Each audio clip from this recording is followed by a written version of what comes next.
Panguva ino vanhu vazvibvunza, aiwa, kwese kwese munyika yese yeZimbabwe vachiti izvi ndizvo zvakarwirwa nemagamba edu here izvi. Kuchionekwa kunzi kutanga nemusi muvhuro on Monday panoonekwa kunzi paicelebratewa Heroes Day, yesterday Defense Forces Day.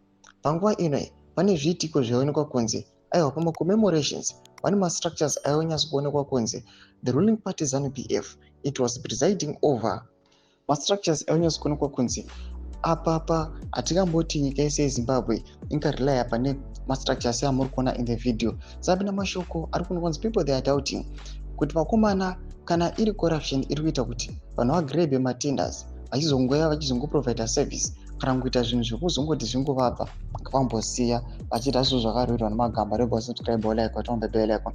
There are various pictures mamwe muri kuona video ari kutindira pa social media vanhu vachikodhema vachiti aiwa we don't need new leaders. Maira anobuda achiposta achiti mahero haana chaakaona, mungatsike simende yakatota shuwa. Ndiani akapiwa tenda yekuita mahombo iwawo akabhadharwa nani? We need new leaders. Panapa tinoona kuti mwana achiposta zvekare mucomment section aiwa muda nimwe vamuri kuona otisisifadzi mumwe oyo anobva posta that picture.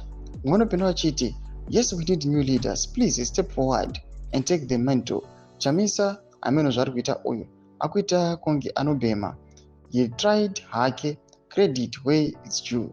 Munoti nai advocate handisi kuda kukuchekeresai aiwa, but I don't see any other visible option right now. Ndio mashoko ari kubuda panapa achitaurwa nevanhu vaitaura zvakasiyana siyana pamusoro pezviitiko izvi. Vanopinda vachiti ava vanhu vava kutoenderera, ava udonono hwacho hutori painful to watch. Apa ndivo vane nyika yacho. Vanopinda vachiti trababula symmetry ubvaseka oti 53 million US dollar ndo nhau iri kutsvuriridza pazoro reindependence. Tudze mafunguro enyu moti kudii pamusoro pezviitiko izvi. Pinda comment section medu zvamafunguro enyu. Subscribe like, hit on the bell icon.